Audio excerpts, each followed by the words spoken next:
Hey everybody, Randy with Lowbuck LS here again, and thanks for joining our live stream this evening.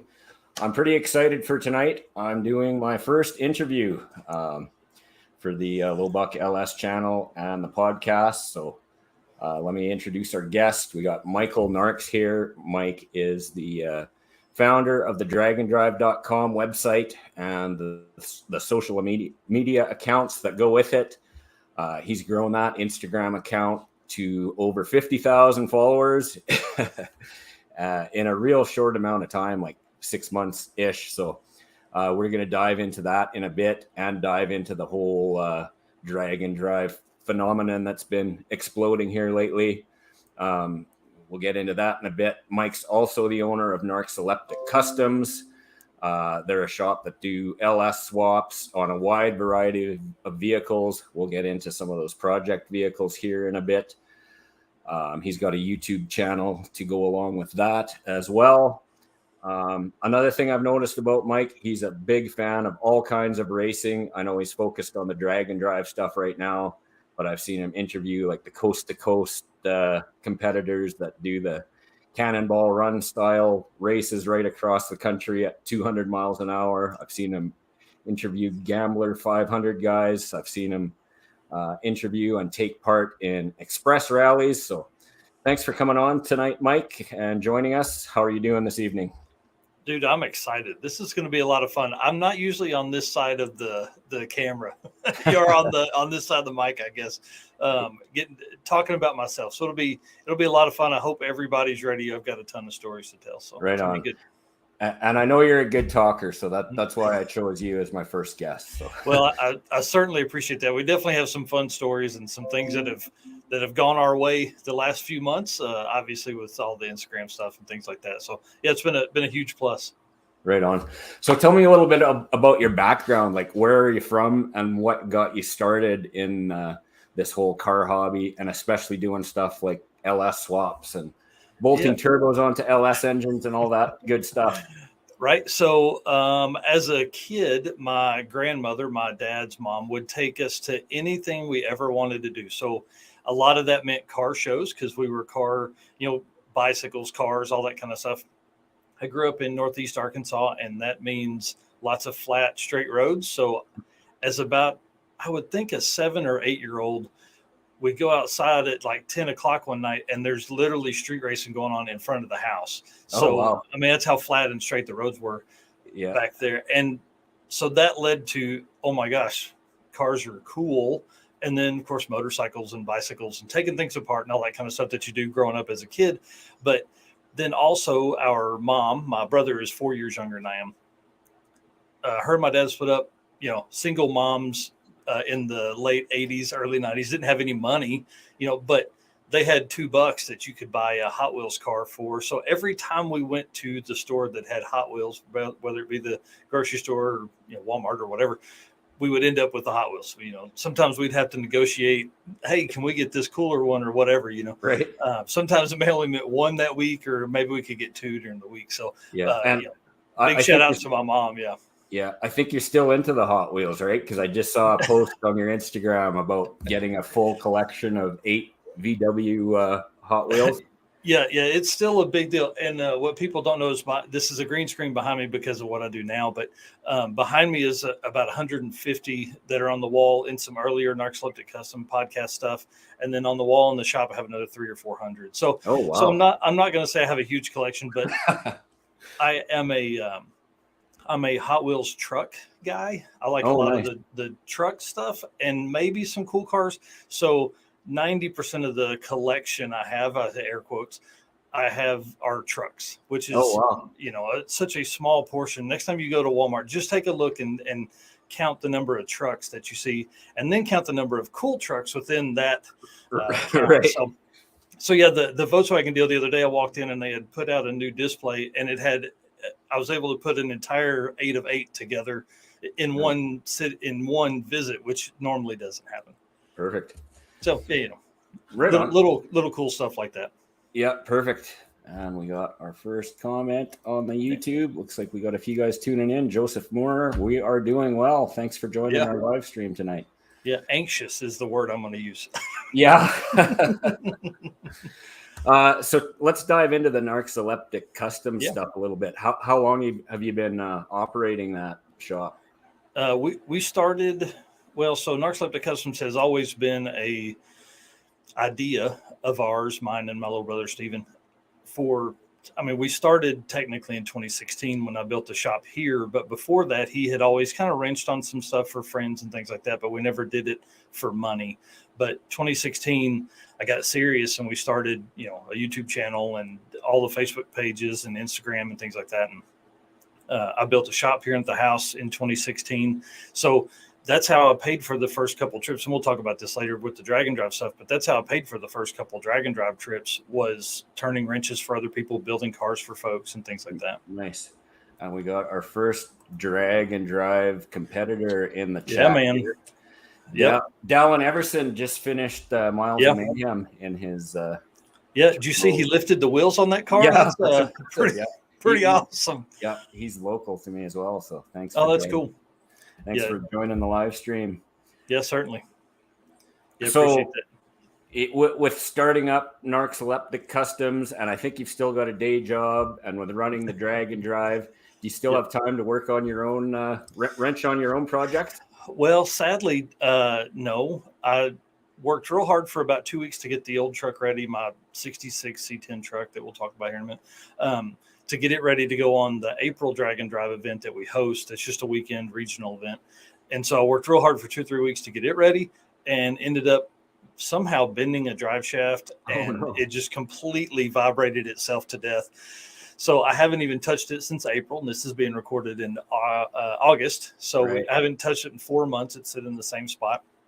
And then the Narx cart, which we'll talk about too in a minute, I broke it last September, and I haven't started it since putting it in the garage. I think it was the 14th we put it in the garage of September 21. So no, I don't have any time. Right. I'm almost tempted to pay my brother to work on that stuff. So right. You got to do what you got to do. Yep. So when you do get time to work in the shop, what's your favorite kind of wrenching to do? Like, do you do like welding and fabrication, or paint and body, or wiring and tuning, or just general wrenching on? Yeah, I'm a big fan of.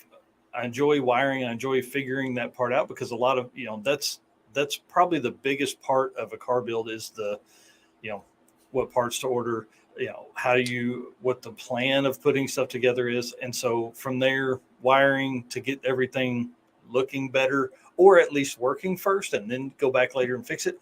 And then fabrication, as far as, I'm not going to cut the frame up, because that's what Steven does for us. Right. But I'll go in and I'll make stuff work, and then he'll go in and weld it in solid and make it right. So yeah, right on.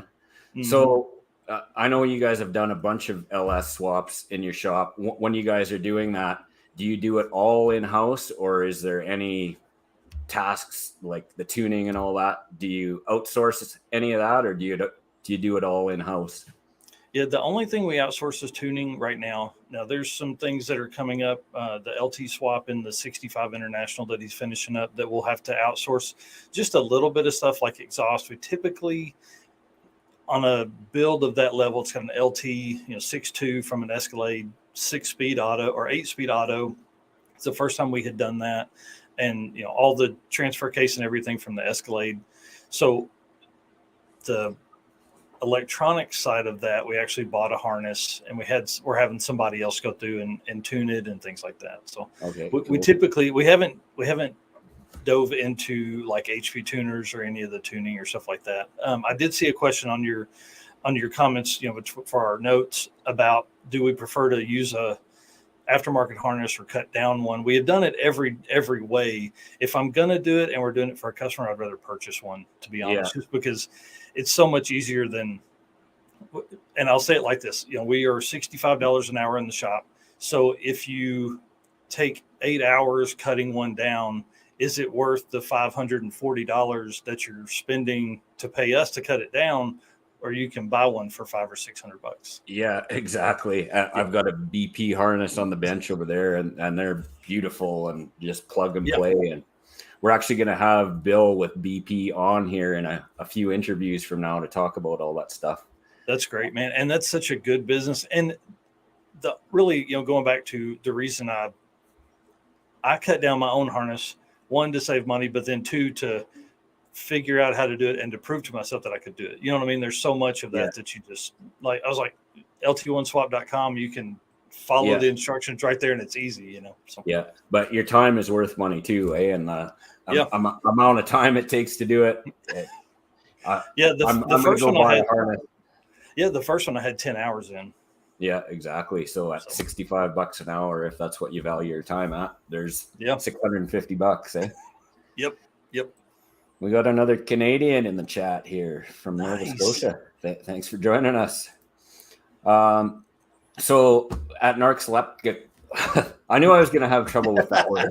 Narcoleptic Customs. Is there any kind of work you don't do? Like, do you do oil changes and brake jobs and general mechanical work like that? No, the only maintenance we'll do is on our personal rigs and our grandmother's minivan, and really doing that just to save her money and to save us money. The explanation I always give the wife is, I can give the dealership $450 to do a brake job, or I can do it for $150 and spend that $300 going to an event.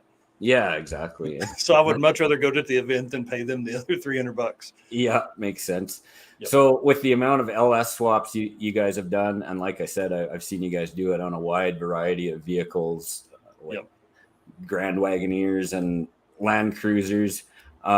You've probably learned a lot. Do you have any advice for someone who's doing their first LS swap or wanting to do it affordably?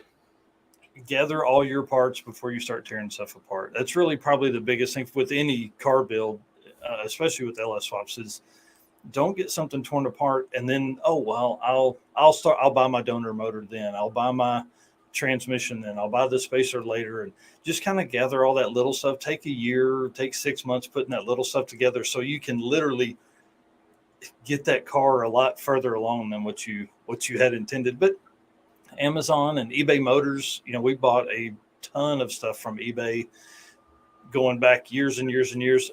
And I'll say this, I had gathered parts for the turbo setup in the old truck for 4 years before I even started the LS swap. As stuff would come up cheap, I would buy it. And so just patience. Yeah, that's good advice. Yeah. I want to help people avoid that situation where they get their project half done and it's sitting up on jack stands in their driveway because they've either ran out of money or don't have the parts gathered Well, here's a great example. I just thought of this too. For the old truck, the cheap Amazon swap mounts were $38. Okay. Right. Perfect. Well, my truck is like a 4.6 drop probably. So my cross member is about 4 inches from the ground. Well, you can't use a regular truck pan on that because it sits too low. Right. Right.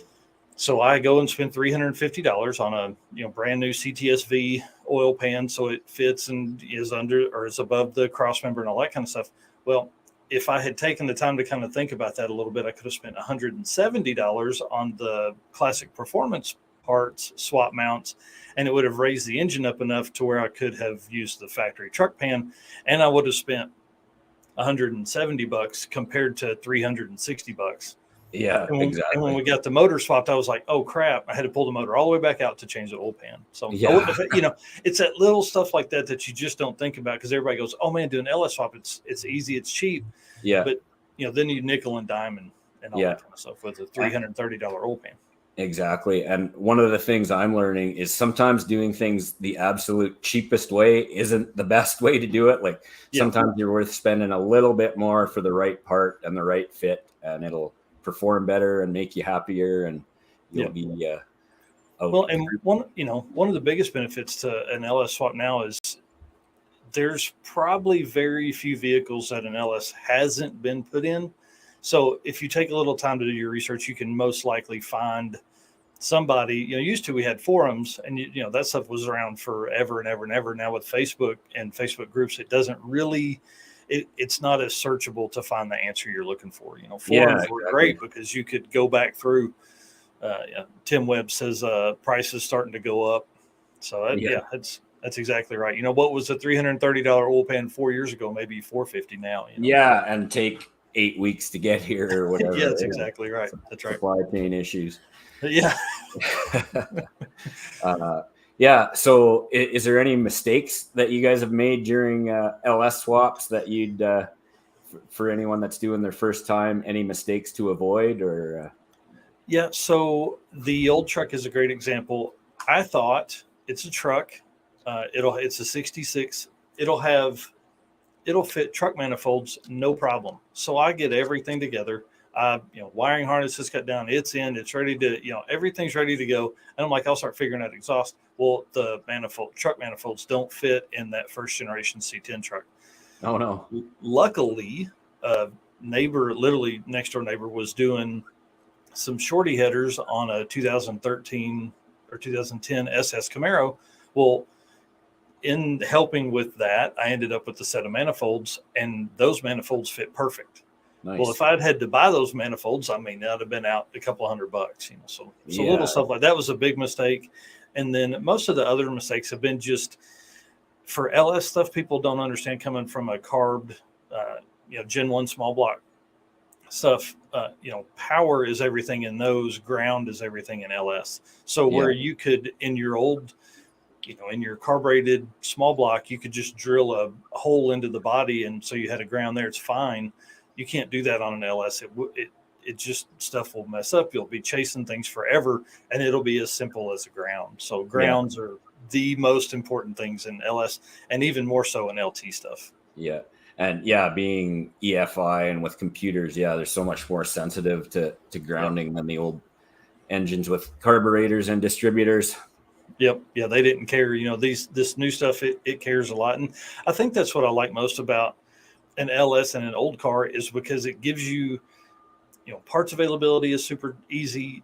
You can go to most of your local pick and pulls or junkyards and get replacement parts. The parts are good, like an alternator's, they're made to go 400,000 or 500,000 miles. And the Gen 1 stuff just can't handle that typically. You wouldn't pull a Gen 1 small block out of a 75 model Chevrolet truck and throw it into something and be like, wow, this thing's got 100 more horsepower. You're doing cam and intake and all that kind of stuff, where you can do that with an LS. Yeah, exactly. So a minute ago, we talked about how sometimes doing things the absolute cheapest way isn't always the best way. Is there any areas where you wouldn't cut corners and wouldn't cheap out and would spend a little extra money on your LS swap? Torque converter, if you're trying to go fast, if you're truly trying to have good drivability and things like that, you've been around hot rodding for a long time. And so, like a B&M Torque Master 3000 RPM stall from the 90s or early 2000s, that thing would you had to get it to 3,000 RPM before it would even move. Well, you can still buy stuff like that, but for another $300, you can buy, a single disc torque converter that is great, that can handle all the power you want to throw at it, reasonably, and drive like a stock vehicle. So the torque converter in the old truck is actually a triple disc, billet converter from TCI that we had matched to the truck. And my specific goals when I talked to TCI was, I want something that I can drive and I'm going to beat on it hardcore all the time. Like, I'm going to get in the truck, I'm going to let it warm up, I'm going to drive down the street, and I'm going to do a second gear rolling burnout as long as it'll do it. Yeah. Every time I get in it. But I also want to be able to let the wife jump in it and drive it, and it drive like a normal vehicle. And that's what a triple disc can do for you. You can cruise around at a low speed. It'll accelerate like normal and all that kind of stuff. She's driven the truck a couple times, and it makes 500 wheel and always has the worst tires that the used tire shop has, because all I'm going to be doing is doing burnouts. What's the point in having good tires? It's not a race truck. It was built, you're on Sloppy Mechanics. It's built for burnouts and ice cream, Exactly. Yeah. Yep. Yeah. And I totally agree. And I think another point to add to that is to not just go to Summit or a Jags and buy a converter off the shelf, but do like you did and call PTC or Circle D or Ryan Jans in the Sloppy group kind of builds custom converters, and tell them what your application is and what cam you've got and what you're going to be doing with the vehicle, and they'll match one custom made for you rather than just getting one off the shelf. Well, and be honest with what you're going to do with it. You know, my goal with the truck was 600 wheel, and we'll get there, but I didn't want to lean on it. We're literally on the first tune still. And so I was honest with, you know, it's literally built for burnouts. I want to flash. Yeah. I don't care about being able to stand on the brake and hold it at the light. It's the track 1, maybe 2 times a year. Yeah. So street truck, you know.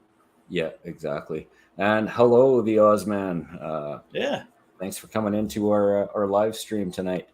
So in all the swaps you guys done, I've seen sometimes you use the stock computer and wiring harness, and I've seen you guys install like Holley and FI Tech a couple times. Do you have a preference as far as whether to use the factory converter or a standalone unit like the Holley or the FI Tech? If it comes down to it, I would much rather use the Holley just because it's a self-learning and you can literally type in what your cam is, all that kind of stuff right out of the gate, and it'll learn that process. It'll learn how you drive and things like that too. With a stock ECU setup, it's great for someone that's on a budget. Yeah. But by the time you spend, well, there's just limitations, right? So yeah. With mine, it's got to go to somebody, you know, the old truck is still on a stock ECU because it's like a Don't BS Me clone from Sloppy Mechanics, right? So it's great, you know, at stock ECU, just get me going and we'll have some fun with it. Well, the truck we put the Holley on that we've shown, there's so many other vehicles that we've done that never get shown because my brother doesn't take any videos or any pictures of stuff, but that's okay. Right. And he only lives about 20 minutes from me, but I never go out there because I'm so busy with the drag and trailer stuff, which we'll talk about in a minute. But I would much prefer a Holley unit if we're going to do it. If you're going to have something that's going to eventually get a cam or, you know, some kind of converter or maybe a turbo or something like that in the future, if you're going stock and you just want it because you want a 65 international truck to have 450 horsepower and drive along like your wife's 2018 Escalade, just a stock ECU is fine. I think it all comes down to different, you know, whatever build we're doing, and it differs between the plans. Yeah, I haven't used a Holley myself yet, but I've heard like the tuning side of it is way easier and way simpler. Like HP tuners can get a little overwhelming, and I just deal with the Gen 3 stuff. Like I'm sure in the Gen 4 and the LT stuff, it's even more complicated. But I did see on one of the projects on your channel, you guys installed an FI Tech, and I know some guys have had issues and problems with those. Did you guys have any trouble, or how did you like that system? Knowing now what we know, he needed a bigger kit. He needed the next step up, but it was at that point, it was a stock 396 SS70 El Camino. Great car. It ran and drove great for what it was, but he put a cam and long tubes and a converter and a gear in it, and he was trying to go fast, and that it just wasn't enough. So it ended up, you know, he hated it. He fought it all the time. It would ping. It would not do because it wasn't getting enough fuel. It just wasn't doing right.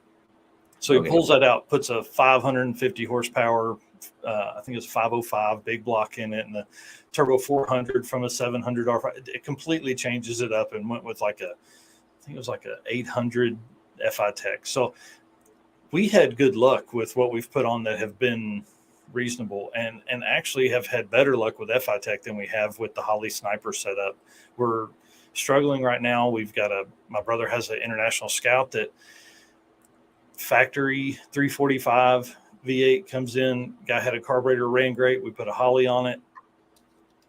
Will not run at all. Can't get it to stay running for more than about 4 seconds. Took the Sniper off, sent it back. They sent us a new one, put it on. Same thing. He's been on the tech line for like 5 hours over the last week trying to figure out what's going on. We've got fuel pressure, all that kind of stuff. He thinks he has an idea now. It looks like within the handheld that I think the duty cycle had been turned to like 10% on the fuel injector. So it's just little goofy stuff like that I think you end up fighting for no reason, but you have to work through that stuff to know on the next one, you know? Yeah, exactly. It's a learning curve. Yeah, that's for sure. Yeah. So one of the things that's been tossing around in the back of my brain is like, starting up a bit of a side hustle or shop doing like swapping these LS engines into square bodies or OBS trucks. Do you have any advice for anybody that now that you've been running a shop for a while, for anybody who's thinking about starting a business doing that? It's going to take longer than what you plan.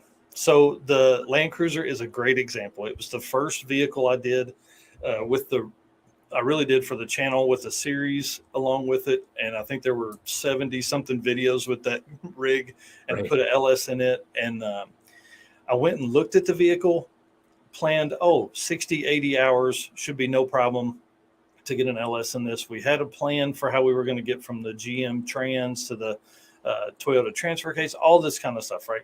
68 hours. He's like, yeah, man, go for it. I had 240 or 260 hours in it, because when I went to put the front end back on, realized there was a whole mess of wires that had been cut. Like the entire front harness had been just chopped off. So it was just this whole big long process. So it will take longer. My biggest thing would be, hey, this is what this is my hourly rate. You tell me when we run out of money. Right. And you've done this enough. You understand that you can either have a less expensive hourly rate and learn on their dime, or you can have a higher hourly rate and not charge them to learn. When you're on YouTube for 3 hours trying to figure out why it won't start, you can't charge them for that. Or you can charge a little less and learn as you go. Yeah, that's got to be one of the biggest challenges, is like estimating the cost of something for a customer. Hey, but I can see how just charging hourly would be the way to do it. Yeah. And for us, it works. We have several customers that come to us to build their stuff now, because Steven is a great builder. He can get stuff done. He can figure it out. He's smart and can work through stuff pretty easy. The biggest thing for a lot of shops that we see, and a lot of side hustle type stuff, and we've done it here, is you end up with too many projects. So just like your own stuff, if you have 3 of your own cars, which one are you working on this week?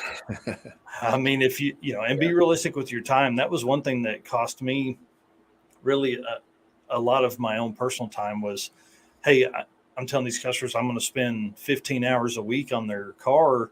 Well, at the end of the week, I've got 8 hours in it, because I've been out there 2 nights, maybe, for a couple of hours. And then I'm out there all day Saturday trying to get work done. And then, set up a billing schedule, bill every 2 weeks, no matter if you spend the money or put it in an account, but that the customer needs to pay every few weeks, because you can get to the end and be like, hey, I need a check for $4,000. And while in your mind, that's great, because now you're like, hey, that's like a savings account. I'm doing this work for a savings account. That customer goes, I don't have $4,000. You're like, well, that's what it costs, and you can't pick it up until then, but it's done. Yeah, I can see that being a problem. And then be ready for that customer to drive it one time and make it 8 miles to a car show, and then it not start again, and you got to figure out how to go get it. You got to go down there and figure out how to get it running, to get it back to your house, to figure out what's going on. We had the Grand Wagoneer is a great example. I drove it by myself as a daily driver for a solid week, getting in every day, starting it in the morning, going to work, so come back, guy gets it, we take it, deliver it, he drives it for a day, O2 sensor goes bad, fuel sending unit doesn't work anymore, don't know what's happened to it, it's on full all the time, so it's like that little goofy stuff. So plan on that kind of time too. Makes sense. Yeah. So let's get into your projects a little bit. Can you tell us a little more about Stanley, your C10 there? So Stanley is what started everything. Okay. So when I was 12 years old, my grandfather parked it and bought a 95 Ford truck. Okay. So he had driven from 1967 to 1992, my Stanley every day. That was his daily driver for 25 years. My grandmother's like, you need something better. It's a 3-speed in the floor. It's a V8. You're driving all over the place. Get something better. So she puts him in a 6-cylinder automatic Ford truck, which is a great truck. He drove it for 5 or 6 years. But when he parked that truck, because back then nobody built first-gen C10s. And that's what I've always liked, is something that's always a little bit different. That's why we built the MG. That's why we have some of the stuff. We had the Death Cart, Grand Marquis. So 14 years old, this truck gets parked. Well, that's about the time you start working here in Northwest Arkansas. So I get a job. I start mowing yards. Well, the truck had been neglected for a long time before that. He was just getting by, you know what I mean? And so I spent 2 summers working on the truck. We painted it, like just rattle can paint out front. I put a windshield in it, put a seat in it, put exhaust on it, put new tires on it, all this kind of stuff with, my own money. My dad would throw in some money. My grandmother would throw in some money. Did all that stuff, got it running good and all that before I even had it. Like it was still his, and so I get about 3 months from being 16 and he gives it to me. He's like, this is yours. You can have it. This will be what it's your first car, all this kind of stuff. So it was really cool. So I drove it for a couple of years, or I drove it for a year with a 3-speed in the floor that literally the first gear, you had to hold it in first gear because it was up against the seat. It was a floor shifted 3-speed. Used to be on the column, then it was on the floor. Yeah. And it was up against the seat. So you had to hold it in first gear. Well, then you go to second and then you come back to third. Well, you're holding it in third. Most of the time you're driving it because it would pop out. Wow. So I had, coming from Northeast Arkansas, I now live in Northwest Arkansas, even when I was 16. And so I was going back with my brother to take him home. No, I was coming back up here. He was coming up for a vacation trip. He was in junior high or high school, junior high, I guess he was 12. And so we get about an hour from my old house, which is 5 hours from here. And it jams between first and second. And I cannot get it out. The truck drivers in the parking lot that we end up pushing the clutch in, and my brother pushed the clutch in. I pushed him into the parking lot. We worked on it for 2 hours. My dad drives all the way over, gets it. It literally pops out as he puts it to get on the trailer, So anyways, did it automatic after that. And so the truck went through a lot of different iterations. It was a 283. It had a 700 R4 in it for a while. It had had a turbo 350 in it for a while with a big cheap torque converter. And it was slow and boring and so hard to drive. Well, then I got the idea to put LS in it. And so we found sloppy mechanics and it was over at that point. I put the LS in history, eh? Dude, I drove it for a year. At that point, we were doing the LS in the Land Cruiser. So I had the engine on a stand.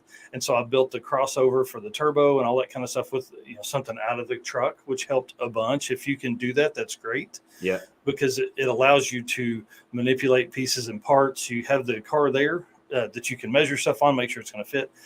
So, for the next year, I would drive it as often as I could with the stock 4.8 and 4L80. Drove it everywhere, work out any bugs, worked out, fuel pump, fuel lines, trans lines would leak, radiator lines, all that kind of stuff got worked out.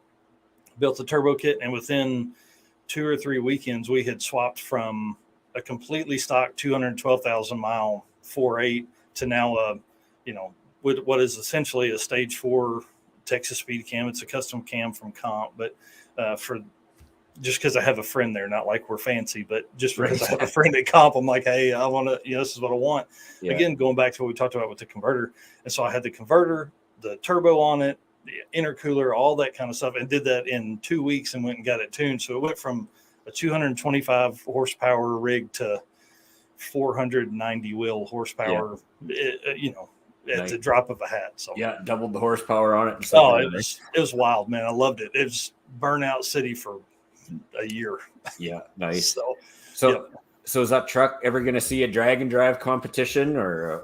The plan is to put a drive shaft back in it, and then I'm going to build a trailer. It's got a tent camp or a tent on the top of the trailer. Fold out tent like a overlanding type deal. Oh, nice. Tools and stuff like that underneath it. And I'm going to drag it all over the country. So that's the whole purpose of the truck being built, was to do these drag and drive events and just drive. I'd like to put 15 or 20,000 miles a year on it. Oh, cool. So it'll end up getting AC too.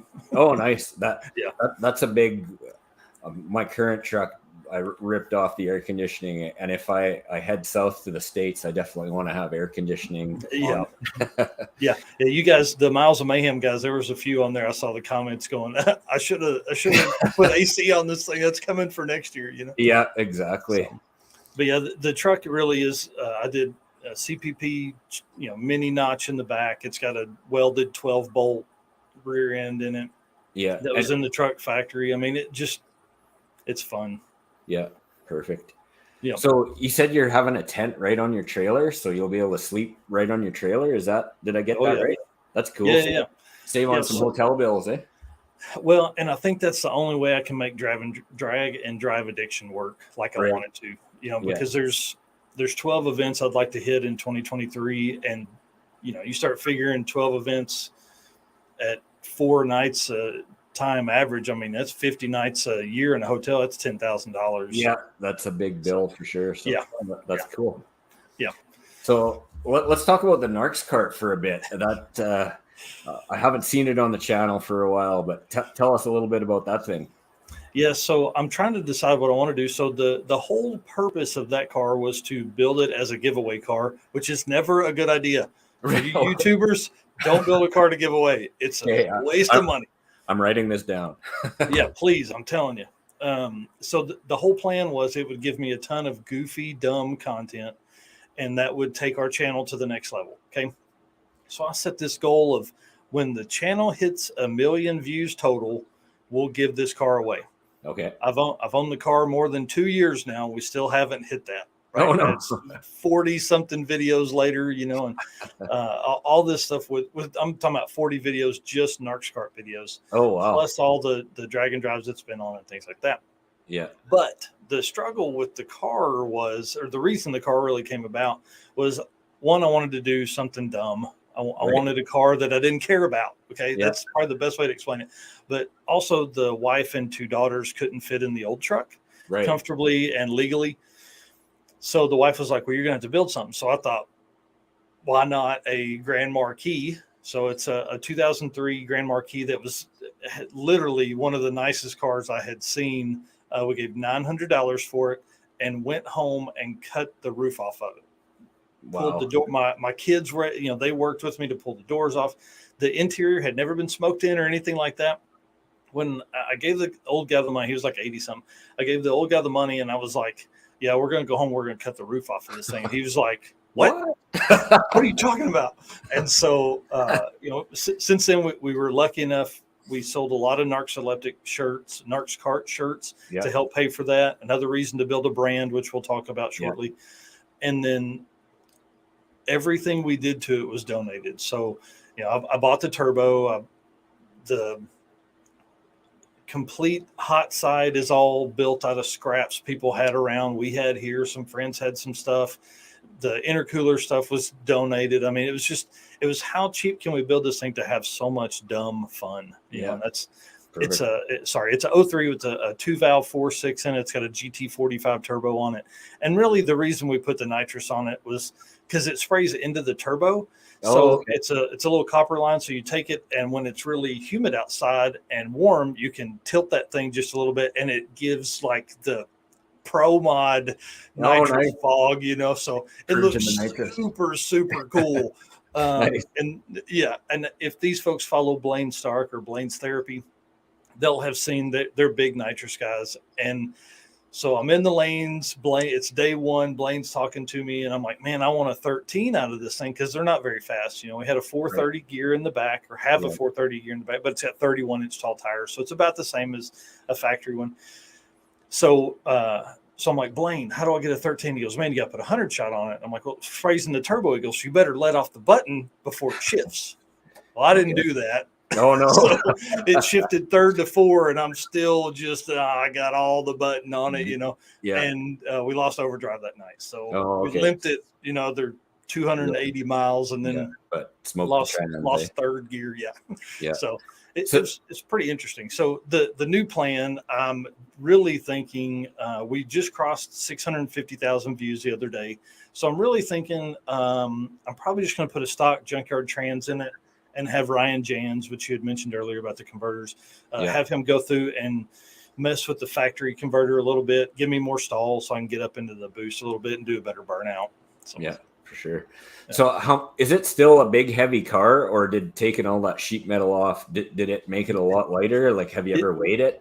Yes, so it's 3,350 with me in it, and I'm right at 220. So it it's 3,100 pounds without me in it. So that's probably like about the weight of like a Fox body or something like that. Eh? So, like a full bodied, full interior Fox body, about the same. Yeah. So exactly. if we can get that thing making 400 horsepower. It'll be a lot of fun. Yeah, exactly. So, we're going to lean on it a little bit. Nice. I have debated on after this season of Drag and Drive. We're doing awards at PRI and things like that. So I think I'm going to try and discuss with Holly and see if we can get maybe a Terminator X set up for a 4.6 and throw that on so anybody can tune it. And we can kind of lean on it a little bit more because right now those cars are literally, you put a chip in it. So you got to pull the chip out, put it in the computer, tune it, and put it back in. That's just too much of a pain. Yeah. So it's a big pain to do that. And I think with a looser converter and boost earlier, right now the exhaust is super long, like it's 18 feet of exhaust pipe, literally, because it comes to the factory Y and then I looped it around back under the car. So I'd like to forward mount the headers and run into the turbo, take all the AC and heat and all that kind of stuff out and save a little more weight there, but mainly space, just trying to get stuff out of the way so I can work on the side of the road. Exactly. Any plans for an LS swap, or are you going to stick with the mod motor?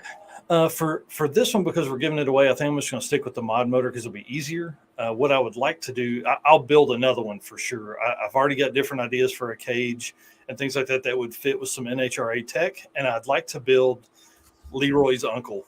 I don't know what we'll call it, but so something similar to that, chopped off at the back wheels, things like that we just weren't going to do with this car because I don't want to have another 50 or 60 hours in it by the time we get done with everything. If we're just giving it away, I need it to run good and do burnouts for the next person that gets it. I see 815 popped in here. What's up? And then Swaps Performance. Hey, buddy, hadn't seen you in a while. And that's because I haven't been doing any lives anywhere. I've been recording and editing stuff down, which is not as much fun. I've been talking with Eric with 815 LSX Swaps, and he's going to be coming on here too, I think. Oh, nice. So, and we got to get Carl with Swaps on here at some point too. Yeah, for sure. Let's talk about your Adam Ant project. Like, I know it's a little 2-seater convertible. I think it's MG Midget or something. I know it's got a 4-cylinder turbo, but what kind of engine and stuff is in that thing? Yeah, so it's a full tube chassis build. Like my brother built and didn't have the steering shaft correctly seated with the pin in it. And so literally drove it 3 miles, flipped it over upside down. Oh, no. So he said, if I'm doing this, we're doing it right this time. And so it has a 2.3 Lima Ford 4-cylinder, which is like a 80s SVO Mustang is probably the easiest way. People, turbo coupe, things like that. Right. And those motors, the bottom ends are good to 600. Oh, so we thought, oh, man, 400 wheel in a car that weighs 2,000 pounds would be a ton of fun. Well, it's gone next level. Of course, you can't do anything normal. So my brother flips the first car, doesn't hurt himself. Thank goodness. He was not wearing a helmet, didn't have the GoPro on, and wasn't wearing any harnesses or anything. I mean, it's a miracle that him and his buddy Blake, who'll be on race week with him, are even alive. I mean, really, they flipped it at like 50 miles an hour and didn't fly. It was the craziest story. As you see all that at our Facebook Facebook page, I've got a full not playlist album on that car. Really neat car, but it was limited, so we could cut down an 8.8. Steven put a 4-link, built full tube, set up everything for it. Mustang 2 front end and suspension and things like that. Coilovers all the way around, but it makes the new setup with the new turbo should make 450 wheel pretty easy and not have to lean on it pretty hard. And then weighs 2,150 pounds with him in it. So, and he's a 180-pound guy, so he's a lot lighter than I am. So it's the benefit to that car. We've got a stage 2.5 spec clutch in it. It's just so light that it just works. Yeah, nice. So, that'll be a fun car. And he entered that in a drag and drive, I think I saw last year. How did that go for him? Well, so he was going to do road week for 2021 race week, which is Rocky Mountains 2.0. And so we get 100 miles into the trip, and the steering box, it was like out of a late model dirt track car. The internal shaft in that broke. We're literally driving 60 miles an hour, and he's like, it just feels weird. He goes to take the exit. One tire goes this way and the other goes that way. So he's like, any steering issues, I'm out. Yeah, you guys are having bad luck with steering on that car, hey? Yep. So, so we loaded on the trailer. He takes it back home, gets all that sorted, and so this year, he's gone and done a bigger cam, tons of head porting. There's a company called Beauport, which is a leading person in that whole Lima community. And so he did a full, like a stage 4 port job on the head, which on those heads you're limited to cam size because of you have to relieve the head to actually get a bigger lobe in it. So we did all that. He did all that. Ported the lower intake, which is good for like 70 or 80 horsepower or something stupid. So anyways, all that kind of stuff. And then, so now he took it on the circuit drag and drive, which is the event we host in April, and it made it just fine. And since then he's done a different turbo and just cleaned up everything, different fuel pump, different injectors, all that kind of stuff to make sure everything is good to go. And we'll take it to race week in, what's the day, the 24th. So, 8 days or something like that. We leave next Saturday night. So, okay, cool.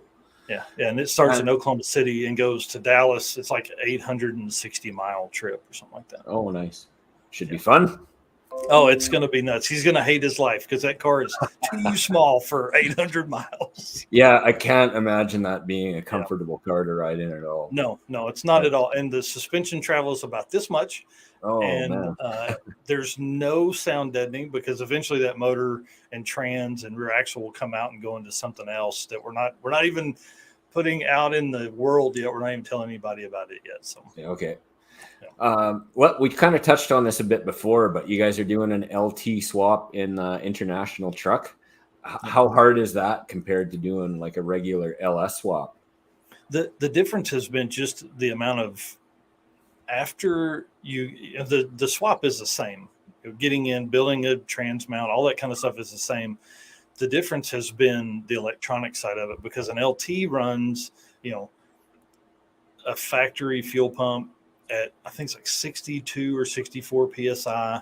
So, but then it runs up and then it amplifies that into like 2000 PSI into the direct injection. So learning all of that and figuring all of that out and just not having the knowledge base of what something means, plug a scanner in, we're like, we don't even know what that means.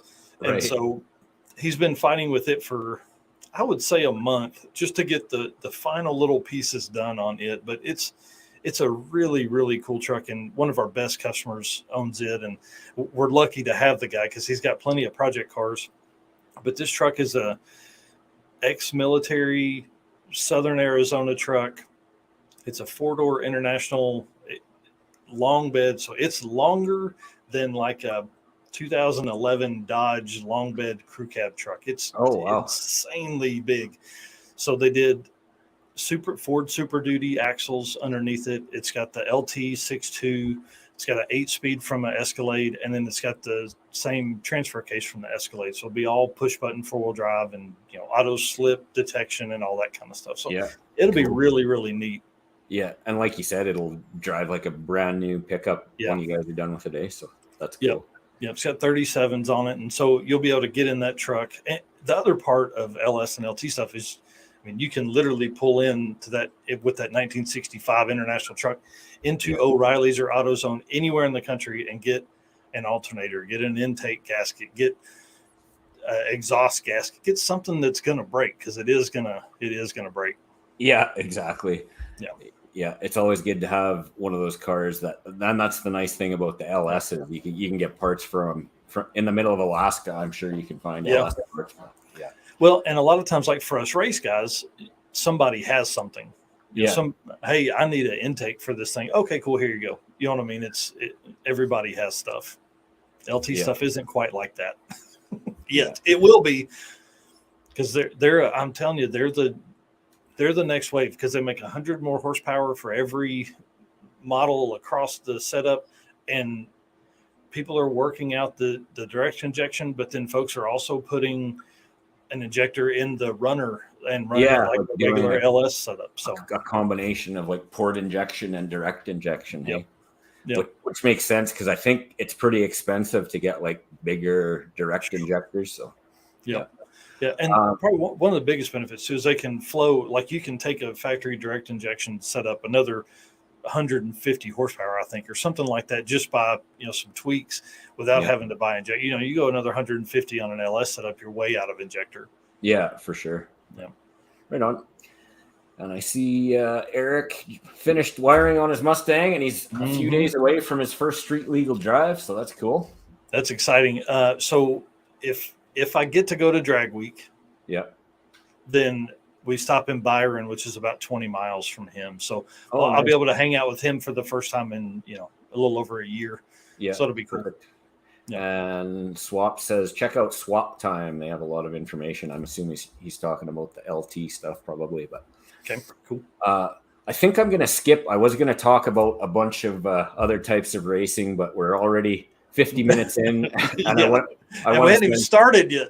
Well, I do want to touch on one other project truck that we're doing. It's for the same guy that has the International. He has purchased. So that's a 4-wheel drive lifted 37-inch tire truck. It's cool. Interior is nice. Everything like that.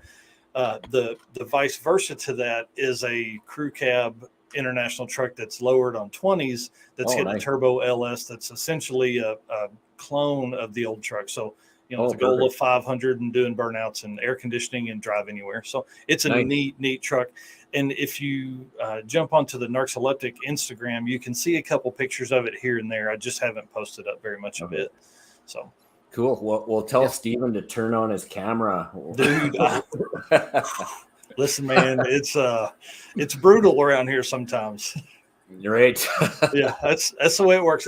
The hard part is that's the other thing too, right? So, we were talking about how to run a shop and time is money. So anytime, and it from building cars, and most of the guys over in the comment section knows too, you turn on a camera, you are cutting your work time in half. Yeah, it takes car work, but you're tripling your actual work time. So, absolutely. Steven doesn't have time for that. He's got cars to build. And so what I need to have happen is I need to have Drag and Drive Addiction take off more and pay me. And then I can go out there and sit with him and do my work out there and just record while he works. Yeah, exactly. Yeah. Right on. So let's get into the big topic. Let's dive into the Drag and Drive stuff. It's gotten super popular over the last couple of years. Like, started out Drag Week was the OG one, and then I'm not sure which came next, like Rocky Mountain Race Week probably. Now they've got two. Sick Week has come along last year, which looked like it was just an amazing time. It was awesome. And then there's a whole bunch of other smaller events. We've got Miles of Mayhem up in Canada here, and you've already mentioned a number of the smaller ones and the one that you're involved with. But why do you think it's taken off so much and gotten so popular lately? Well, so I asked Jim Greenleaf this the other day. He's the events manager with Summit. And, they see everything. And he said it's because you can go out and enjoy your car. But I think it's one more step past that. It's the camaraderie. And I've said this for the 6 months I've been doing Drag and Drive Addiction. Drag and Drive will change your life. And I don't mean that in some goofy way. I mean, like, I went on Race Week in 2020, which is the reason we have Rocky Mountain and then you have Race Week put on by the Rocky Mountain crew, is because Drag Week canceled for 2020, and Matt Frost and June were like, we're doing one. So they took a bunch of tracks, got a hold of them in a different part of the country, and set up an event in literally like 4 or 5 days. It was insane what they got done. So if I had not gone to that event, which typically the events have never been that close to us, is why I've never really attended them, I wouldn't be doing any of this. But just the camaraderie, and you're around 300 other like-minded, not just car guys. I'm talking like dudes that are getting in that car and they're driving 1,000 miles with you. You pull in anywhere in any town and you take it over, Yeah. So for a week, for the longer events, or a 2 or 3 day for a regional event, you end up with people that are just like you. You're not going to end up with, a lot of times. So I like older cars. I like modern power plants in older cars. I like stuff that just is driven all the time and dirty and just fun, right? That's what everybody there is doing. Everybody is there to have fun. Everybody is there to get bugs on their windshield and their grill and in their teeth sometimes. And, Nice. Everybody wants to have a dirty shirt by the end of the day because they helped somebody make it to that next stop. Everybody has the same exact goal, where a lot of times, if you're a competitive drag racer or a bracket racer, if a guy breaks in the pits, he's on his own. Yeah, and 30% of the folks in there may help him, but they got their own car to worry about. Where here, you're driving along, and literally if somebody's on the side of the road, it doesn't matter if you're driving 70 miles an hour down a 2-lane, you're slowing down. Hey, are you okay? Or, the biggest thing is thumbs up or thumbs down. Okay. If they give you the thumbs up, you just take off. It's thumbs down. Hey, I need parts I don't have. Right. Or I need tools I don't have. Or I need hands I need extra. Right. You need help. So, Yep. Right on. So, yeah, you mentioned the camaraderie and the community, and I've heard a lot of stories about these roadside repairs and hotel room or hotel parking lot repairs. What's the craziest repair story that you've either heard of or been a part of yourself? Well, so the crazy stuff happens at every one of these. For you being at the track and everybody that's listening, you've gone to the track, you've heard of trans, you load that thing back up on the train, you go home. Yeah. These guys will pull it in the Circle K parking lot and they'll rebuild it, like, scratching clutches on the ground. They're, using sticks to block off brake lines. I mean, things like that literally, because you're just trying to get, how do I get to the track? How do I get to Napa? How do I get to the next parts store? It's 11:30 at night. Well, O'Reilly's doesn't open until 7 a.m. Well, I guess we're sleeping in the car. Wow. So that's another reason to have a trailer with a tent on it. Yeah. For us, the craziest story that we have, because the first year we took the Narx cart, it was just a stock 4.6, and I had an exhaust cutout. That was it.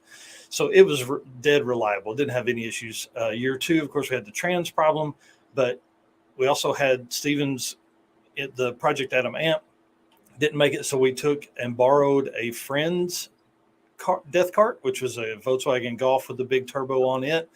Goofy car. It was a lot of fun that week with 2 carts running together. Well, that car was a VR6 Volkswagen. Well, we're going through the back country of Oklahoma, and it's literally 1 a.m. and Steven's driving along and starts to see sparks coming out of the driver's side wheel as he's driving, and it's like shooting sparks out. So he's like, "Oh crap!" Don't tell me the steering box went on it. No. The wheel bearing was given up on it. Oh wow. Yeah, well, if I didn't know this. I don't know anything about Volkswagens except Volkswagen Beetles and old buses are cool. That's all I know. Okay. Yep.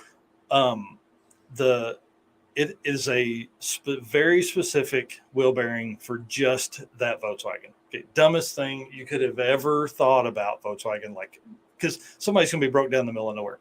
Yeah. Anyways, so it's 1 o'clock in the morning. For the next hour, next hour and a half, he drives 30 miles to get to the hotel. Okay. So we get down there, get parked. It's literally 2:30 in the morning. He starts pulling it apart, works until 5 a.m. to get it apart, goes in and sleeps for 2 hours. And then all day long, we were trying to rent cars. We're in, not Podo, Oklahoma. I don't remember where we were in Oklahoma, some little bitty town. And there was not a car to rent, not a single one. There was no way to get parts until the next day or 2 days later from any of the parts stores that we had to walk to, because the trans is out in the cart. Okay. So luckily, a friend from Race Week lived in Oklahoma City. They had the part in O'Reilly's warehouse. He drove to O'Reilly's warehouse, picked it up, and came to meet us, brought it all the way to Steven. Wow. During this time, Steven's like, "Hey, I've got the parts are on the way. Y'all go ahead and go." So I have no overdrive in the cart, and first gear for, I don't know, 100 miles. We're running every stoplight that I can. I'm running every stop sign that I can, so I don't have to stop, because the train, it would slip, and then just bang into gear, and there was no way to fix that. So I had second and third gear really is all I had.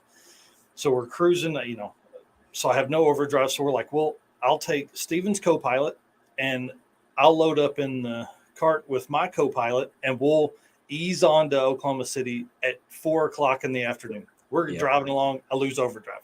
Oh no! So we're 40 miles from. I wish I could remember the city we were in. So 40 miles from it. We turn around. If you held the car to the floor and shifted from second to third, it would, or second to overdrive, it would shift to 2, 3, 4. But the minute you let off the pedal at all, it would just be neutral. Yeah. So for 40 miles, I would mat it to like 90 miles an hour, and then it would slip because, of course, I mean, we're pulling a trailer too. And so I'd throw it in neutral. We'd coast as far as we could back to 25 or 28 miles an hour. I'd put it back in second, and I'd mat it again. And here we go, 40 miles like that. It was pretty wild. So, but what's funny is our story is the easiest story of the week because we still stayed in our car. There were 2 nights where one guy pulled the trans out of his car 2 nights in a row to fix it. Wow. The Taylors, Alex Taylor and Dennis Taylor, had the trans out of the 55 at Rocky Mountain this year almost every night. On Midwest Drags, which was in June, which is a national level event too. Corey Bowl had a 67 Nova, 2-door black car, gorgeous gasser.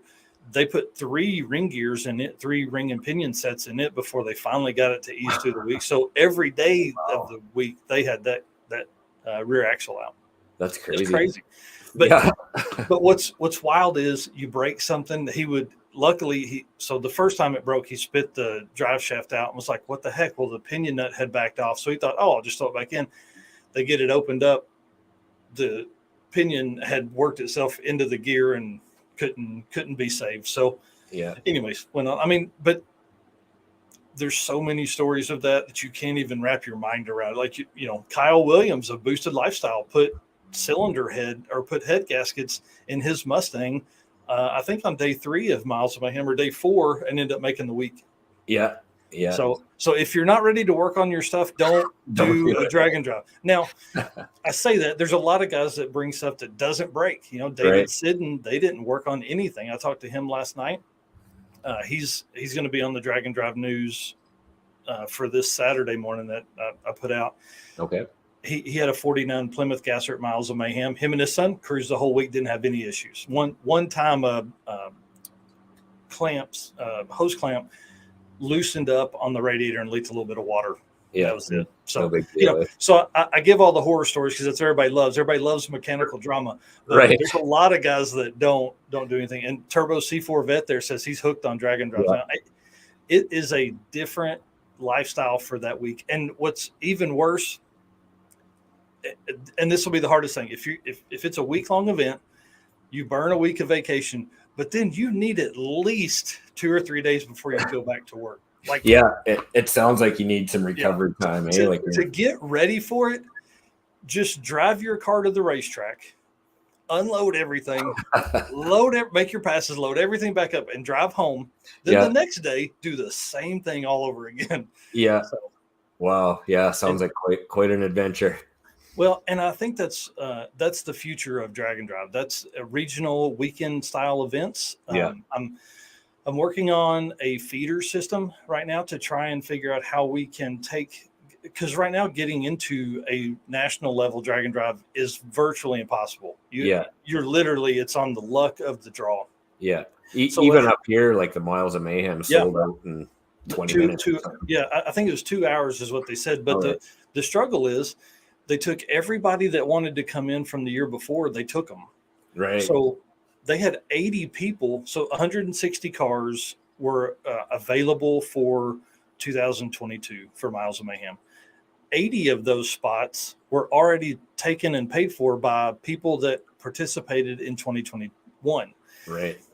Now you have 160 spots open. Well, by the time they get to, and this is a key component right here, by the time they got to day 1, they had people on the wait list and everything. They had 120 cars start the week. Right. Now, there were more cars show up for tech and test and tune, but they broke. Right. So if you have 120 cars out of 60, for everybody listening, you know what that means. There's 40 spots available that weren't even filled. Right. If you are serious about doing this, get your stuff together and take your car, just show up, because it's twofold. One, if you get in, you've got an amazing story. You will literally tell forever. I'm telling you, you don't understand how it'll change your life. Yeah. If you don't get in, you got a good story to tell. You showed up, you tried, you watched the fastest guys in, drag and drive history make passes on test and tune in day one, because you can still hang out, you can still be a spectator. It's not like they're going to kick you out. Cool. Hot Rod Drag Week takes 400, and this will be the last time. We'll move on to the topics, I promise. This just gets me really excited, because it's really Drag and Drive is really the best event series out there right now, in my opinion. But Drag Week takes 400 cars. They have never started with 400, but this year they have 800 people on the wait list. Okay. Oh, wow. A total of 1,200 people have put their name in the hat for Hot Rod Drag Week. So it may be the only time that you cannot show up and get in, maybe in history since 2005. Yeah. But 2022, and I'm putting this on the record, I'm saying it on my stuff all the time, there are more this is the fastest gathering of cars we have ever seen at Hot Rod Drag Week, ever in 17 or 18 years. There are 8 cars capable of 6-second passes that I know about. Yeah. That people are posting about. Like, there's 2 or 3 other cars that are on the bubble. So we may have 10 cars show up for tech that are capable of 6-second passes. Wow. So 250-mile-an-hour street cars. That's crazy. It's crazy. Yeah. That'll be amazing, eh? Yeah. So do you have any tips for if you want to get into like one of the big national events, like when the tickets go on sale? Do you just have like 6 computers open and don't do it on your phone. Do it on a desktop or laptop, because your phone can't refresh fast enough. So definitely desktop or laptop. And then second, if you don't get in, immediately get on the wait list. Just immediate, because that's the biggest excuse people use is, oh, well, I didn't get in, I guess I'll try next year. Yeah. If you do that, you're always going to be waiting for next year. The benefit to these events like Rocky Mountain, especially, and Race Week, because they're the same promoter, if you compete for 2021, you get early registration opportunity for 2022. Yeah. So you don't ever want to lose that if there's only 250 or 300 spots available. Yeah. Yeah. And that's a great strategy you mentioned. Like, I didn't realize that you can just, if you didn't get in, you can just show up, and at some of the smaller ones, there's actually a good chance that you'll get to race. So that's pretty cool. And the biggest thing, again, these guys want you to race as much as you want to race. They want to have more people there. They want to have more breakage. They want to have more people finish. They want to start with their full field, because, and Jim had a great point about this the other day. He goes, you can't suddenly grow Drag Week to 500 cars, because then you're trying to put 500 cars down the track in 6 hours. So that math is hard, very, very hard. Yeah, and it doesn't matter. Typically, a lot of the guys, so much fanfare gets paid to the really fast. I get all excited about the 6-second guys. No, the largest class is 12-second across the board in every quarter mile event. Everything is 12-second cars. Y'all, that's a street car. A few mods on a late model Camaro, and you're there with AC and heated seats. Yeah, for sure. A lot of pickups. 10-second is second in behind that. That's a $400 turbo LS and a good converter away from a 1080 car. Something lightweight, you're looking at low tens. Yeah, exactly. So don't be scared if you have a slow car, because I'll tell you this much: we also have top 25 all the way up to 14-second cars on our drag and drive list. Yeah, cool. Well, let's talk about that. Your list that you've put together. Tell us, like, you're basically tracking all the statistics of all the drivers in the drag and drive events and kind of ranking them. Can you explain that a little more to us? What people don't know is I'm a nerd. So I get really excited about the differences in how, all right, I get really excited in a driver's progress. Okay. How does Cletus, what did Cletus McFarland run in 2017? What did he run in 2018? What was his average? What did he drive? How How has he gotten there? Because it allows so many stories along with that. Because until Sick the Mag, nobody was really telling drag and drive stories. There's so many people that cover NHRA drag racing that nobody even thought, drag and drive, that's nothing. That's nobody cool as in that. And here's Tom Bailey running 250 miles an hour in a car he drove 1,000 miles. It's freaking awesome. Yeah. But the lists are there. My end goal is to be, I want us to be where people go to find historical data. Okay. So I have and I'm going to say this, and I want people to understand what it takes to put this together. I have hundreds and hundreds of hours in gathering every drag and drive event since Hot Rod Drag Week 2005. I have every average for every person that's ever competed in a drag and drive event that has data available. Now we've taken it to the next level by including, we have 2 tiers. We're going to end up having 3 tiers of drag and drive events. So you'll have 1 tier of national level events, which is Sick Week, Midwest Drags, Rocky Mountain Race Week, and then Race Week, which is 2.0, and then Hot Rod Drag Week. So those are national level events. We'll end up with another one later in the year, not later this year, but I think later next year or the year after. So that'll give us 6 major events. As time goes on, it'll get harder and harder to get into those events. Right. So you have the next level of regional events, which is what's happening now. The explosion that we're seeing is in those events. So you have like King of the Open Road, which is put on by Jared Holt of Cruising, Oklahoma. A regional event is a 2 or 3 day event that typically in that you're going to run 100 miles a day, 200 miles maybe, something like that. It's very easy. Starts on Friday, ends on Sunday. As a regional guy, like I'm going to run over to the one Oklahoma City. There's guys in the Carolinas that are hosting 2 right now. For November, Devin Vanderhoof, who has a super fast Fox body, but he's 8th mile, right? So a lot of 8th mile regional stuff I think we're going to get into. Carolina Drag Cruise, that will take 100 or 200 cars for 2023, and Devin's event already takes 100 for 2022, so it'll take 150 or 200 for 2023. So that's the explosion we have. That's another 7 or 8 events right now that have happened in 2022. And once folks begin, we're not even in the growth of this yet. I mean, really at all. So once it starts to take off and people realize, hey, I can do a single day event. It's nothing to jump in the car and say you could work with the track and you could make passes in the morning and then drive 200 miles and make passes in the night at a test and tune. You don't have to rent the track. We piggyback on 2 test and tune nights with the circuit drag and drive at Mocan. And there's 2 or 3 regional events that are working right now that will, you start at one track so you can park your truck and trailer, drive to the next track, make your pass on Saturday, and then drive back and make your final passes on Sunday. So you get 3 days of passes. You get 200 miles a day of driving, or 100 miles a day. In my opinion, and Tom Bailey has said it before too, you don't need 200 or 300, 400 miles to prove you have a street car. 100 miles will prove you can drive it anywhere. So, I think for 2023, we're going to see a solid 15 or 18 races. So we've broken those races down because it's not fair to count a regional event, somebody that only drives 200 miles. Like for King of the Open Road for Oklahoma City, this is a great example.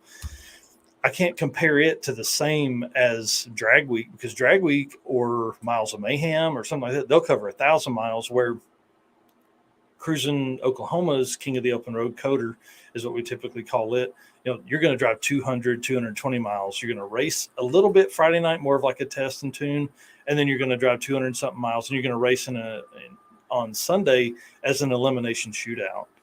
So events like that will pop up. I think we'll probably see some true street stuff increase their mileage to maybe get into some drag and drive type rules. We're trying to work out what we consider a drag and drive and what that'll look like on our lists. But the goal right now with the list is just to keep gathering all of this data and be able to provide like Turbo C4 Corvette. I don't know what his first name is, but wouldn't it be cool in 5 years to be able to see every pass he's submitted, how he's progressed, almost have like a racer profile for him. And Midwest Drags does that with their current setup. So we're trying to manipulate what they have currently into what we can take with, literally there's just so much data, like so much data. Yeah, I can imagine how it would take hundreds of hours to, especially sorting through all the back historical stuff. Eh?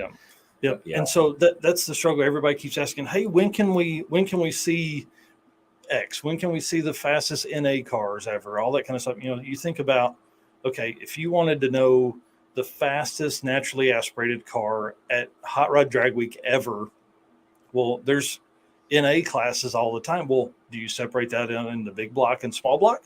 So now people want to know what the fastest small block NA car is forever.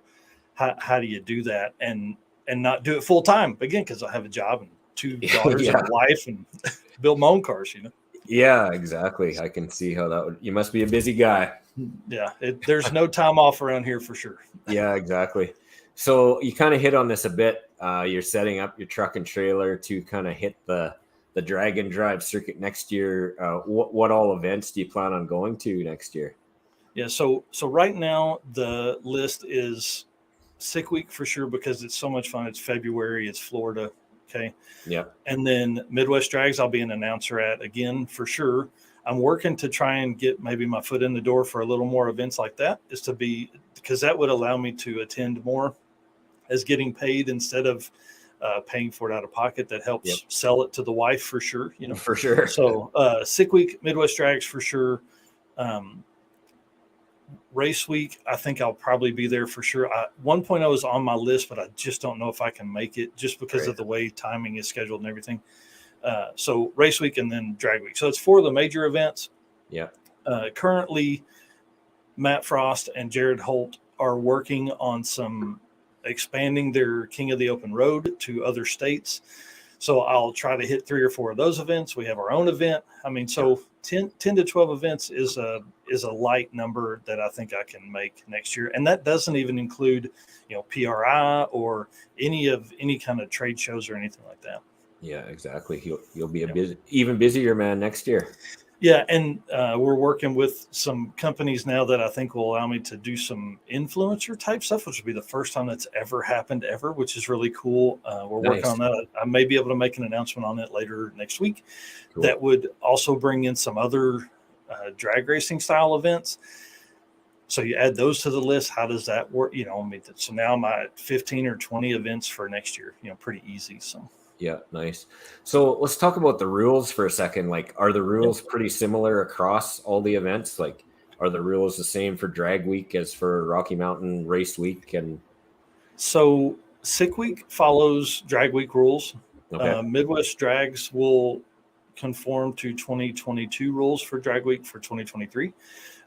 Drag Week typically sets the rules. That's kind of their thing. Because they're the oldest.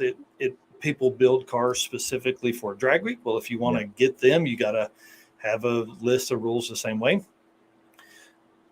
Rocky Mountain doesn't quite do the list, doesn't quite do their rules the same, but they're similar in a lot of ways. So a car that is legal for Drag Week is also legal for Rocky Mountain or Race Week. Okay. And are the classes pretty similar across the different events? Mostly. There are some changes with Rocky Mountain in comparison to Drag Week. Okay.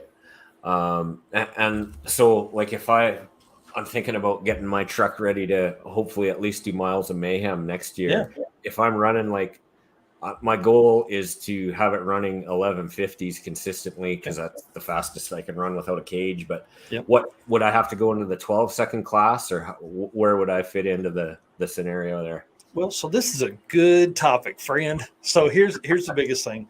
That probably puts you in like a 7.5, 8th mile range, right? You can probably turn it up or down to run the 750 index because Miles of Mayhem is 8th mile. Yeah. Just because of your track offerings there in Canada that makes it the easiest, right? Yeah. So you would essentially run either the 750 index class, or you could run the bracket class. So say your truck is super consistent at a 785. Right. Well, you're not going to be competitive in 750 unless you turn it up, and you're not ready for that kind of racing, right? You don't want to be ragged edge the whole time. Yeah. So then you run the bracket class, set your dial at 780 and run 780s all week. Yeah. Cool. You know, I didn't know there was a bracket option, but that's good to know. And here's the funny part. It's the largest class out there. Oh, cool. So here's the thing. You're still having all the fun everybody else is. You're still making passes. You're making the drive. You're just not trying to murder your car every day. Matt Blasco is a great story for Miles of Mayhem. Started off day one, had the fastest car on the property proven. I mean, he made the pass to prove it, right? Yeah. He makes a 720 pass the first day, makes a 660 or 640 pass day two, 590, 590, 509, and then 497 pass last day. So you may have the fastest car on the property, but he didn't win all the outright stuff because he didn't go as fast. Yeah, and exactly. I think Dan Jackson could have won it all, I think. By the times I was seeing running into Thursday, but car didn't make a pass on Friday. So you can have the fastest car on the property and not get there. He ran 5.0s all week. Well, he had one 540 day, but that was it. I think you're the highest elevation, whatever track that Rimby, I think. Yeah, Rimby. That's 20 minutes down the road from me. Nice. Yeah. So get fast at that one and you'll be faster at others. Okay, perfect. The only problem, if I have to run the 750 class, that I'm competing against Turbo C4 Vet. So, well, hey, smoke his butt. Yeah. So any other advice? You already talked about, getting tickets for the event, or if you don't get them, to just show up. Do you have any other advice, like as far as preparing my truck, or any general advice for a rookie dragon driver? Yeah. So transmission cooling is the biggest thing. And cooling it will take out more cars than anything, just keeping things cool. So if you have a wire that dangles over your exhaust, it's going to get hot and melt. Like that's what's going to happen. Don't play around with that stuff. Heat wrap stuff. You may, if you cruise around with the fender dump, oh man, this is fine. Okay, you're fixing to go 1,000 miles. Put a turn down on it. Right. Fire it to the ground. Put a glass pack muffler on after that, and put a V-band on that fender dump, and make it like Ryan Hargett this year for Midwest Drags had 2 cheap aluminum mufflers that he would just V-band on to the side of the Mustang, and drove all week like that, and it was great. They could talk in the car and all that kind of stuff. So your loud car driving around may be fun for that stuff, but not for 1,000 miles. Buy a BRAP cap and run a full exhaust. Still have your dump you can pull off with the V-band. And have the dump there easily, but have a full exhaust so you can talk to your person. A co-pilot, I would highly recommend a co-pilot, because when you are day 3 and you're struggling because you have no more adrenaline, you've drank 17 monsters in 2 days or 3 days because you don't have anything, you've had coffee, you've had more water than you can ever imagine you've drank. You're not going to have the want to pull that trans out. Yeah, exactly. And a co-pilot will do that. Co-pilot can be like, hey, let's do it. But you got to have the right co-pilot and be ready to jump in and turn wrenches and even just changing plugs, your truck, I mean, I would think I know it's a fairly simple build. It's not anything wild. There's no crazy camshaft. It's nothing that's going to be just over the top. But that rig hasn't been beat on every day. I mean, some of those people made 4 or 5 passes. Have you taken it to Rimby and made 5 passes back to back, trying to get your number, and then put it back on, put the street tires on, and then driven it 300 miles or 300 kilometers, 200 miles? Right. So the biggest thing I can say is pre-hydrate. This year for Midwest Drags was the first year I had done an IV hydration, and it was a game changer. So typically I just try and Gatorade a couple days before, get pre-hydrated. Yeah. The IV was, by Friday I was still ready to go. Typically day 3 is the hardest on the body. Day 4 is the hardest on the car in a 5-day event. So if you can pre-do anything, cut your sleep down, work late, and here's a great example. Miles of Mayhem just ended. People won't look at their car for 3 months. They'll get back in. Oh man, I need to do this. I need to do that before Miles of Mayhem again. And they'll lay off till they're 2 months before the event. They're like, oh crap, I got to put a trans in this thing. Yeah. You're tight on money. You're pushing hard. You're working 3 nights a week in the shop till midnight or 1 a.m. You get no sleep. By the time you get to the event, you are wiped. Work on that car right now. You got time, Yeah. You got time. Take it. Yeah, exactly. Good advice. So. Yeah. And don't be scared to take a transmission out in the Circle K parking lot. Go practice it. I'm telling you. Right. Yep. It's probably not even a bad idea to just go drive my truck for a couple 100 miles on a Saturday or whatever. Yeah. Make sure the transmission doesn't overheat and the coolant doesn't overheat and all that. Yep. And just get in it. Just drive that thing every day, because what's going to happen is you're going to drive it 3 days and you've had it on a battery tender for 4 months. Yeah. 3 days later, now you realize you're only charging at 11.6 instead of, whatever it takes to recharge the battery. So now you're like, oh shit, I got to figure that out. Instead of working your butt off. Oh man, I gotta go fast. I got to go 750 class. So I got to turn the truck up. I got to put a different converter in, or maybe a little bigger cam or a bigger injector so I can turn the boost up. Oh, well, I really need a better intercooler to do that. You go through all this build stuff. You're finishing it the morning of. You make 2 passes. You get 20 miles down the road, and you're like, it's broke. Oh, yeah. It don't work. Whatever happens. So definitely beat on the car a little bit. Don't be scared to hurt it before you get on the event. Don't limp it around and then show up and break something. Yeah, exactly. No, good advice. So. Man, we've been going for an hour and a half, just about. Hey, I told you I could ramble. I see Joseph Moore. I didn't see his comment a while ago. So he lives in Oklahoma.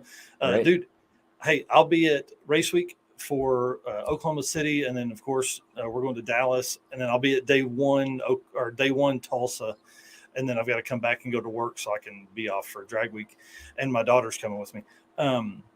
So if you're anywhere close to that stuff, man, holler at us. We'll be in the Project Adamant and a little Saturn, L300 Saturn. That's our media car for this trip. It'll be the first time I'm not driving anything cool. Yeah. So we're going to change that. I have debated about doing a rooftop tent for the cart. Oh yeah. And go that way. I think that would be a lot of fun. Yeah. He's in Lawton. So that's Tulsa, or no, Lawton, I think, is Oklahoma City. So whichever one, dude, man, come see us, hang out. Yeah, that would definitely attract some attention, having a rooftop tent on your Narx cart. I like that idea. Yeah. And Turbo C4 Vet says might be looking for a co-pilot for Miles of Mayhem. So yeah, if I can't get my truck dialed in, maybe I can jump in with him. Yep. And here's the other benefit. So for 2020, my friend Dustin Prince was my co-pilot. And literally before that event, we had spent 2 hours total in our entire life together. Right. So being with the stranger was good because we had time to talk, and you had plenty of conversation to have. You end up with somebody that you've been wrenching with in the shop for weeks getting ready for an event. You don't have anything else to talk about. Yeah. You show up and you're just like 8 hours a day in the car, and you're just twiddling your thumbs, eh? Yeah. Well, and you talked about getting in your truck and driving 200 miles. Grab the wife. You guys go on trips all the time to, you're hiking and stuff like that. Take the truck, cruise around, let her ride in it for a little bit. Now, my wife hates it when I have the dump open on the old truck, Right. She wants the exhaust put on and things like that, which I get, she drives a GMC Acadia every day. It doesn't make any exhaust noise, Yeah. Get in that thing, drive, you and her go on a date night, cruise down to the store, do a burnout when you leave, go over, get ice cream, turn the truck on and off, and several times so you can make sure that stuff still works. Yeah, exactly. Like it should. I do think I need to get rid of my fender dump, because if I'm cruising with the windows open, it sucks exhaust fumes in. And that's exactly right. And plus they're really cracking down the police here and stuff on having that kind of thing. So I think I'm gonna have to do a full exhaust on that. That or like we talked about, run a V-band on it. Come out the fender this much, run a V-band so you can still race with the dump, but then come down with a muffler, run it down, hook it off the frame with a little muffler behind the door. Yeah. And Turbo C4 Vet says reaction time counts in the 750 class at Miles of Mayhem. That's exciting.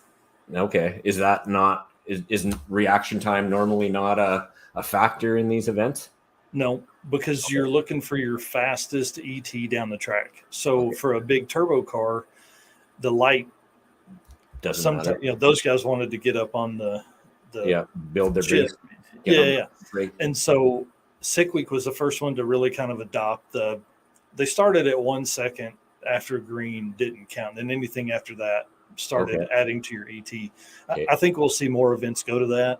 Midwest Drags didn't change to that this year, but they will for 2023. The regional events, I don't think they'll care because it's really like a time attack instead of like a drag race. You're not looking for a winner, which is so hard for a lot of people to grasp, because you may see a car up there that runs, like for 8th mile guys, you may see a car up there that runs low 5s next to a car that runs 11s in the 8th, but everybody's trying to get their best pass. So, yeah, exactly. Joseph Moore, it's King of the Open Road. It's by Cruisin' Oklahoma on Facebook. It's a CRUISN Oklahoma. An AC, yes. Yeah. And a ball cooler. Like, what a low vent, man. Right. Yeah. You don't understand. It's just so hot. Like you're heat, you sweaty, all that kind of stuff. Guys probably use like those cooling jackets and stuff too, eh? Yeah. There's a lot of the blow through coolers that people have, vents running into their sleeves with the fan on top of the cooler, all that kind of stuff. That's probably a whole nother topic, keeping cool during drag and drives. But I don't know. I don't want to keep you too long. Do you have time to dive into the social media stuff a little bit, or let's do it, dude? Because as excited as I am about list stuff, I'm even more excited about social media and what people should do. Yeah, cool. So what made you start the Drag and Drive brand 6 months ago or so, or at the beginning of the year when you got started in this whole adventure? Yeah, our first post with it was January 31st to give some, and I'll give some numbers here in just a second. But with Narcoleptic, I've covered Drag and Drive for a very long time. Since way before 2020, I've had guests on. We did 100 podcasts under the Narcoleptic Customs banner. And after Race Week 2020, it changed my life in the sense that I knew everything was going to be Drag and Drive from then on. I knew it.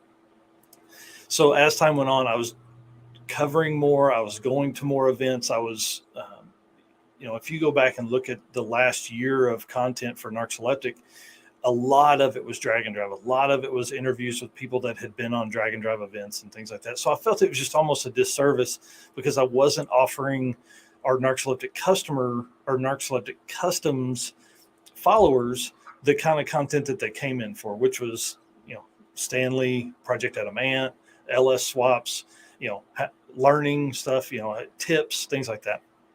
Coast to coast racing, which I've never done, but that is definitely on a bucket list, is to at least make the run, not competitively, but make the run.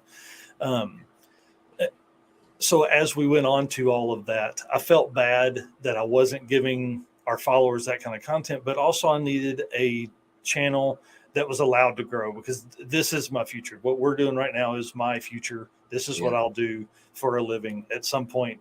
Nice. Soon. I'm not going to say 3 months. I'm not going to say I'm not going to wait 2 years for it. So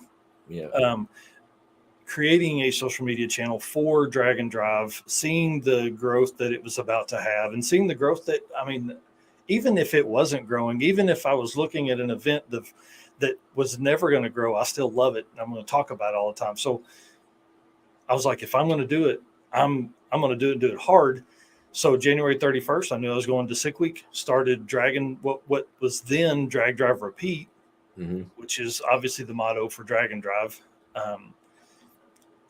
And I thought, if I'm going to do it, let's do it. So let's go. So I created a website, all this kind of stuff, January 31st and on February 1st. And then we did Sick Week. After that, met Hyde, who is the promoter for Midwest Drags and Summit Autocross Week. And he was like, hey, I've already got this dragandrive.com. I'm like, dude, you're the guy, So Perfect. He already had, all it was a list of the current Drag and Drive events. And so he has seen the growth. Obviously, hosting an event, you see everybody that's interested, you see all the stuff behind the scenes. And so he knew it was going to blow up. So we partnered up. We're now partners in DragonDrive.com and Dragon Drive Addiction.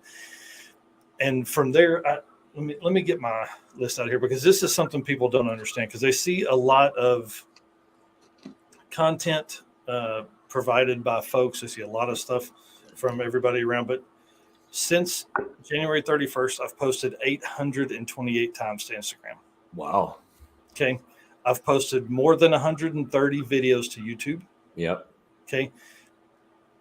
All of that stuff on the Narcoleptic wouldn't have been fair to people that are following Stanley and Narxcart. Right. So we moved to this. It also allows for sponsorships. It's a better sell than, hey, this is our custom shop. Yeah. Would you like us to promote your product? Would you like us to wear your apparel? Would you like us to, help you grow your business by promoting it within our business? There's a lot of shops that do that, but for what I was going to do with Dragon Drive, it wasn't going to work. So I needed another outlet that I could post 830 times on Instagram in less than 6 months. Wow, that's crazy. Yeah, that's one thing I was going to talk about coming up here. Like you're just a machine when it comes to putting out consistent, high quality content. I wouldn't say it's high quality either. Here's the biggest thing, and sorry to cut you off, but here's the biggest thing. It's Reels, Instagram Reels right now are hot. That will go away soon. Okay. Mm-hmm. People are figuring it out. There's going to be more content. If you don't listen to Gary Vee, find somebody else that talks about growing your Instagram. Okay. But Gary Vee talks about underpriced attention. And right now that's on Instagram Reels. It's on YouTube Shorts, because very few people are posting consistent content on those platforms. So if you look at your YouTube Shorts and you are a car guy, we probably hold 1 or 2%, maybe 2% of the entire YouTube community. Okay. Yeah. As car guys, if you are doing Instagram and shooting vertical format anyways, okay, YouTube Shorts and Instagram Reels and TikTok, that's the future for right now, because here's the benefit to that. If YouTube sees, oh man, somebody watched 80% of that video that's a minute long, maybe they'll like something else of that guy's, so they'll put it in the rotation. So that's how guys like me go from literally 150 followers in a week at the end of sick week. That's what we had, but I think it was 150, 180 to 55,000. We'll cross 55,000 tonight or tomorrow. Yeah. Wow. It was with Instagram Reels, but I took all of that content at sick week. I took it all at Midwest Drags. I took it all at the King of the Open Road event and our event. And then I just lay that over a audio. Like, it doesn't have to be anything crazy. Like, there's people that spend hours working on their Instagram Reels, but you don't have to do that. You can take a video that you take that is cool. The benefits to watching Instagram Reels is you end up with an interesting mix of sounds, the audio that plays, right? So you can use any of the audio that comes up. You just if you're on the Reels side, just at the very bottom left, it says, it gives you the audio name. You click on it, and you can put use audio or save audio. Okay. Save it, use it later, throw it over some video you've got. You can adjust the volume on both things. It's really easy. And that's really what has grown to what we've seen.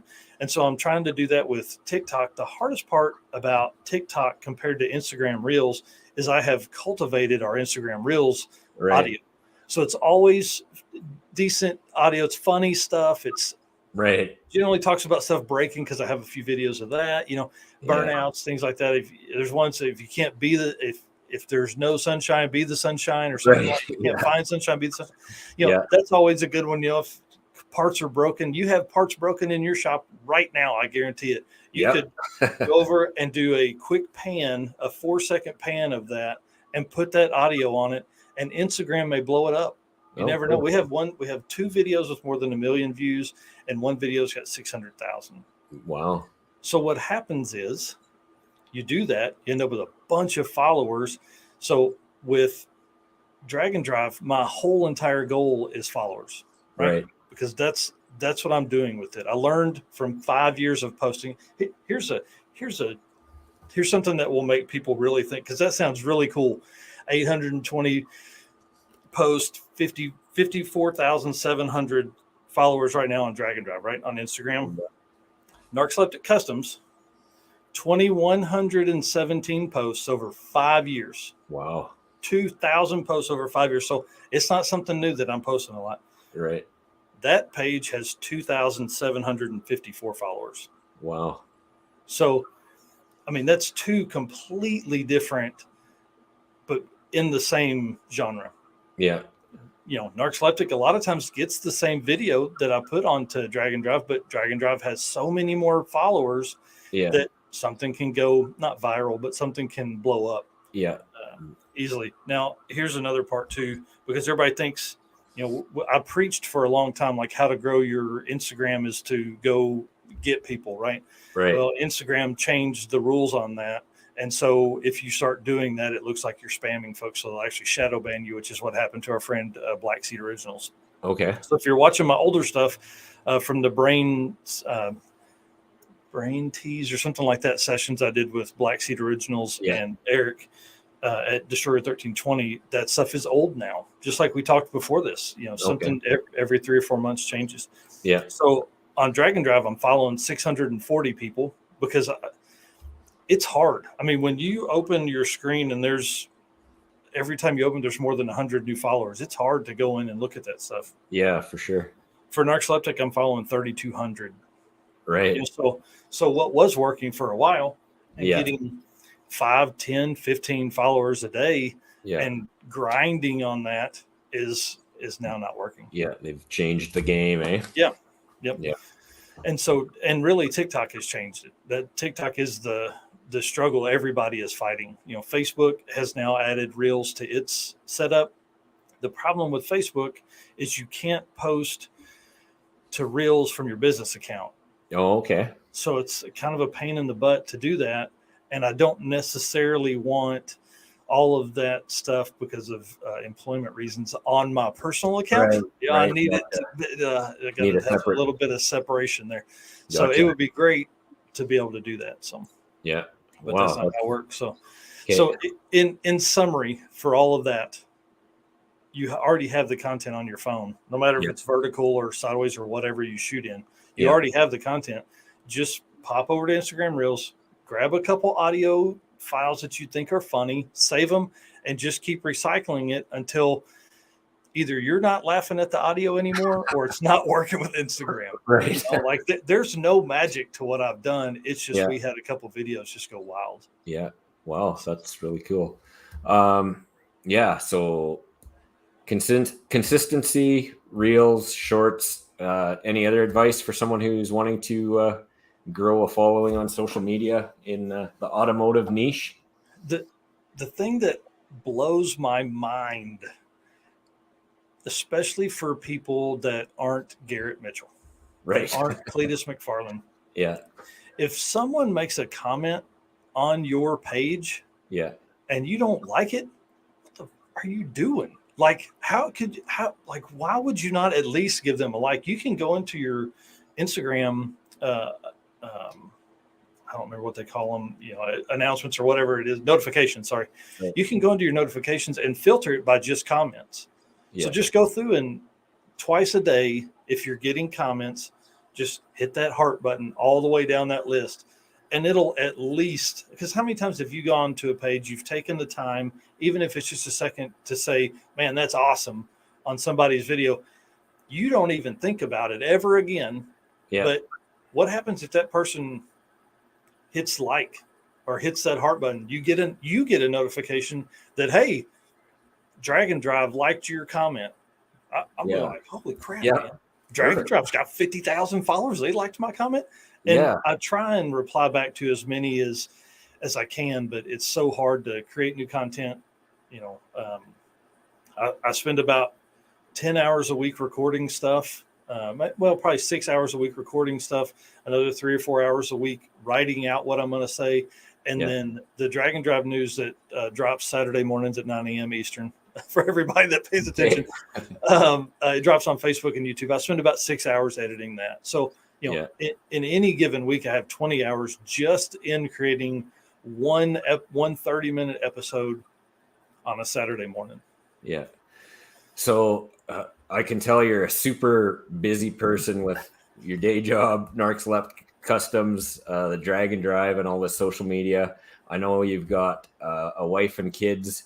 How do you maintain any kind of work-life balance, or does that get put aside for now? And, for a season, you just go hard on this Drag and Drive thing. And then, in a year or two, when it's taken off, then you can have some free time or whatever. Well, so here's my goal. I want to do this all day, every day as a full-time job. Okay. I keep talking about how I can do that. Okay. What does my full-time job look like as full-time with this? It's traveling 18 weeks a year. Okay. Yep. But when I'm home, could I do what I do now in 4 hours a day, 6 hours a day? Let's say drop the kids at school at 8 a.m. They come up at 2 a.m. or 2 p.m. During that whole time I work, but then I'm home with them instead of spending the 6 hours a day I spend on this, a little bit through my work day, the day job I have, I'm pretty good at it now. I've done it long enough that I can get a lot of stuff done and then take a 15 or 20-minute break and work on Drag and Drive or work on Narcoleptic and then go back and do my job. It doesn't, I don't work in a factory or something like that where I have to be watching something all the time, but could I take that time, those hours a day that I work on this every single day and put that into, would that be my normal day job? So that's what, I'm telling everybody that's watching right now, that's what I'm shooting for. That's my goal. Yeah, that's awesome. There's just so much content. Like, how many people have a full-time job covering NHRA? That's their entire life is to cover NHRA and write articles and give people the news on that. Like Wes Buck built an entire Drag Illustrated on NHRA drag racing. That's it. That's what they started on was NHRA. Now there's IHRA and all these other little events and Radio versus the World and all that kind of stuff. What does it look like when we have 5 people consistently covering Drag and Drive events? It'd be awesome. Yeah. Imagine if there was somebody else that was as passionate as I am, that one had the time to do it. Luke and Tom, both that run Sick the Mag, they're so busy. They stay so busy trying to get the magazine done and the shots and going to the events, things like that. I want to do that. I want to do it digitally. Yeah. So Monday Morning Racer is a great example of an NHRA coverage guy that works his butt off to bring people as much content as they can. Yeah. And it's NHRA stuff. He Top Fuel and Pro Mod stuff is really probably his bread and butter. Well, those guys race 20 times a year. Well, they race 20 Saturdays and Sundays. Okay, that's 40 days a year, and that guy has content for every day, all day. Yeah. Drag and Drive has, let's call it 3,500 participants.